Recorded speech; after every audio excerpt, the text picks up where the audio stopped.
In this video, I'm going to look at, or try to help you understand the connections between formula and theories when you're graphing sine and cosine waves. Now, what I mean by that, first of all, is, as I've done some examples, I've said you could use one of two methods for the horizontal effects on sine and cosine waves. You could either use what I call more of the theoretical approach, where you solve for the argument, the bx plus c, where it begins. You set this equal to 0, or you set this equal to 2 pi to find where it ends, and the period is the difference between the two. Whereas a lot of books will go through these formulas, right? They'll give you the formula for the phase shift, which is the beginning of the wave. They'll say negative c over b, and the period is 2 pi over b. And they usually don't give you this, but hopefully it'll make sense. The end of the wave is the beginning of the wave plus the period. So I'm going to go to a kind of an example. Suppose we had a candy bar, right? And you knew this candy bar is a length of 5 inches, right? And let's say there were 4 of you, and you wanted to divide this candy bar equally into 4 parts, right? So you're like, okay, let me do this, do that, and do that. Hopefully it'd be accurate. Well, if you want to be super accurate, right, you would say, okay, I'm going to put this on an XY axis. And let's say if I start at 0, I end at 5, what I want to do is divide this equally, right, into 4 parts, so each part would be 1.25 inches, right? So what I would do here is I would add 1.25, so I'd get 1.25 here, add another 1.25, so I'd get 2.5, add another 1.25, I get 3.75, and add another 1.25, and I end up at 5. That's my check. So this is kind of what we're doing when we're doing the sine and cosine waves, and we essentially say, oh, well, I'll take a wave and divide it into fourths, and the reason I'm doing that is because big things happen, right? Significant things happen at each of the ends of the quadrants, where the wave is either going to a max, a min, or crossing the x-axis. So that's a big deal. Now, not everything starts at 0, right? So sometimes if I shift it, if I put this candy bar on an axis, and I said, well, actually, let's take a look here. Here's my axis, but, so this was also, now I'm going to shift my candy bar over 3, right? And so now, where would your candy bar end? Well, you know the candy bar is a length of 5, so if it's at 3, it's going to have to end at 8, right? But again, if you wanted to do this thing where, hey, I've got 4 people total, I want to get 4 equal parts, so you still want to divide this into fourths, it's the same candy bar. Just because I shifted it over doesn't change these lengths, right? I would still say, well, the length of this, or the period, right, is still 5 inches. And I want to take the 5 and divide it by 4, so each piece is going to be 1.25 inches. The only difference is I'm going to add, instead of adding it to 0, I'm going to add it to 3, the first quarter point. So I'm going to add 1.25, right? And I'm going to get 4.25. I'm going to add 1.25, and I'm going to get 5.5. I'm going to add 1.25, and I'm going to get 6.75. And then I'm going to add 1.25 again, and I'm going to get to 8, which is my check. And it works out beautifully. So this would be your phase shift, or what I call the beginning of the wave. Get a little help here. Come on, baby. And then this would be, of course, the end of the wave. The difference between the two, when I subtract 8 minus 3, is your period. So that's what I mean by end minus beginning is your period. If you're using your formulas and you know your period, you know your beginning, which is what they do here, right? Phase shift and then period. The end of the wave is the beginning plus the period. So that would be where the candy bar starts at 3, add the period 5, you know you get to 8. So this is what I mean by, using these formulas, and what are they trying to tell me on a wave. Now let's look at the algebra behind some of this. Okay, so how is it that the formulas that they give you work out? Well,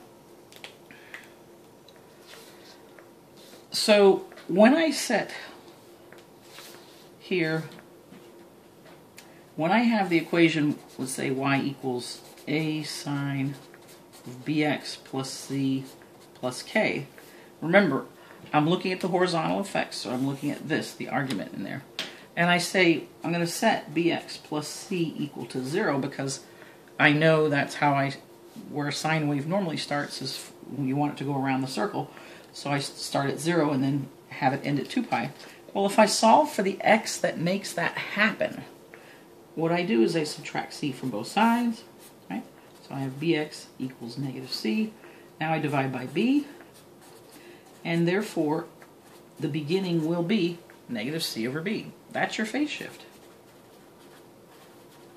And all you're doing is solving for the x that forces that to happen, so that when I put in this x value in here, right, what happens? I'll take the sine of 0, so we can check that.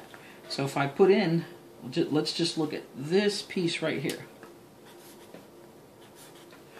When I put negative c over b inside there, I'll have sine of b times negative c over b plus c, right? And what's happening? Well, the b's cancel out, right? And then I have a negative c and a positive c, that's 0. I'll end up taking the sine of 0. And that's what I want, because on my unit circle, I want to start here, I want to rotate all the way around, I want to end up at 2 pi, and then I'll generate this shape. Alright, so that's the first part. Now let's look at the period. So here's the phase shift. Let's look at the period. Why is the period 2 pi over b?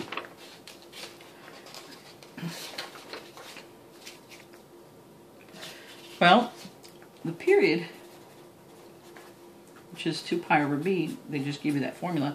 Remember, I've said the period is really the end minus beginning, right? So if I wanted to know the length of this candy bar, I could just do 8 minus 3. That's the ending minus the beginning. That's what gives me the period. So let's do that with these formulas.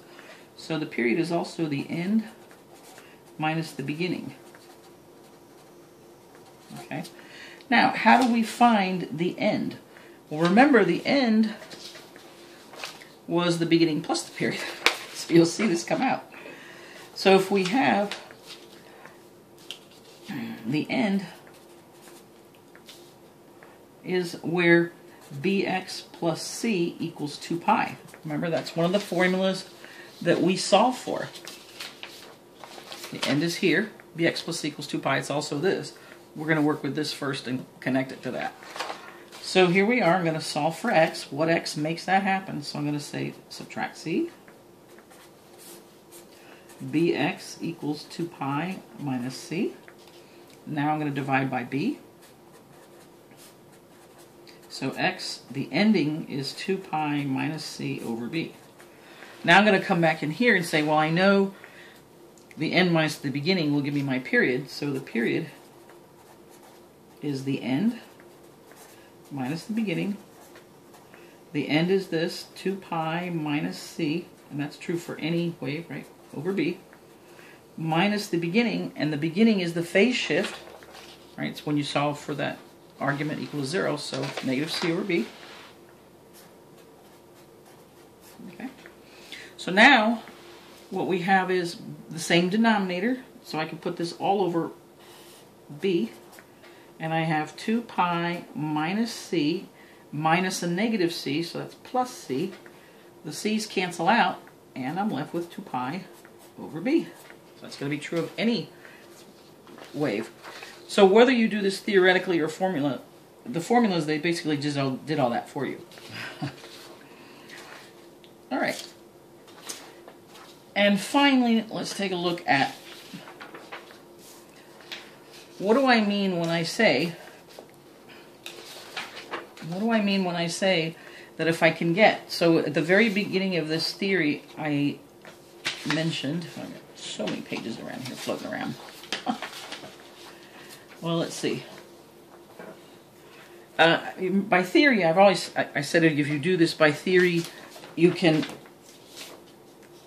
force your wave to start at 0 and then end at 2 pi so that you're going through all the values and creating that shape for the sine and then also the cosine. So why is that? All right, so let's take a look. I'm going to look at an example that I did in another video. All right, and you can look back at this. It's this equation right here, y equals 5 sine 2 pi x minus pi over 3, and then minus 4. So I did this, right? Forced or solved for the x that makes this start at 0 and makes this end at 2 pi. And I got 1/6 and 7/6. Now remember, what I want to have happen is I want to force this equation to take the sine of all angle values between 0 and 2 pi. That's what I want. Well, when I solved it, I got that if I start at 1/6 and end at 7/6, that'll happen, and then every value in between. So watch what happens.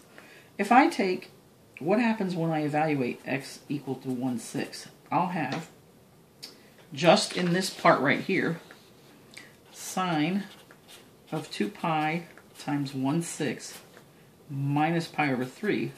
Okay. Well, what happens in there? Well, I have basically 2 pi divided by 6 is pi over 3, and I'll have pi over 3 minus pi over 3 is sine of 0. So then sine of 0 gives me this first angle here, and I want to go through all the values here. What happens when I look at the last value? X equals 7/6. So that's what I got as the end of the wave. Well, I would be taking sine of 2 pi times 7/6 minus pi over 3. Well, this will be 2 times 7 is 14, right? So sine of 14 pi over 6 minus pi over 3. I've got to get a common denominator, so that's sine of 14 pi over 6. Here I'm going to multiply by 2 over 2, so I'll have minus 2 pi over 6. And now 14 minus 2 is 12 pi over 6, but this is 2 pi. Okay, so sine of 2 pi means I went kind of all the way around in here. So if I force the values to go all the way from 1/6 to 7/6, right, all the values in here, then what happens in this equation where I did 5 sine 2 pi x minus pi over 3 minus 4, that means these x values coming in here force me to end up taking the sine of values from 0 all the way through 2 pi. Okay, and just as an extra little double check on these, I ended up, on that particular graph, I ended up getting, for example, that if I put in 5/12, I would get to the max of sine. Well, the max of sine only occurs when you have what? Pi over 2, right? Because we know the sine of pi over 2 is 1. So watch what happens when I put in 5/12 in there.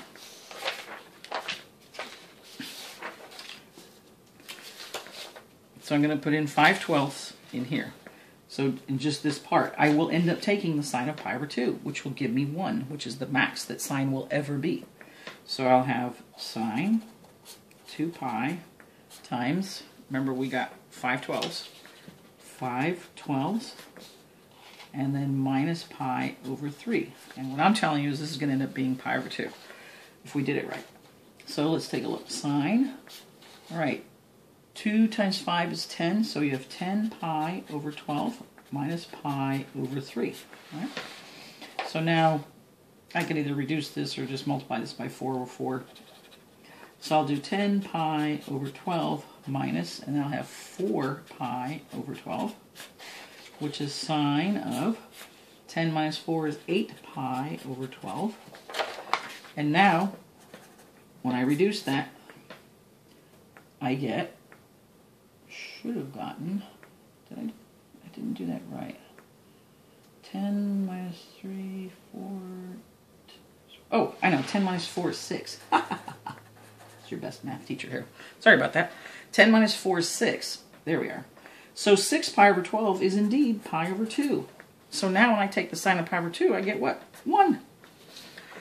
Right, and that's not corresponding to this one. It's the fact that I have 1, and then I do 1 times 5 is 5, 5 minus 4 is 1. That's what happened there.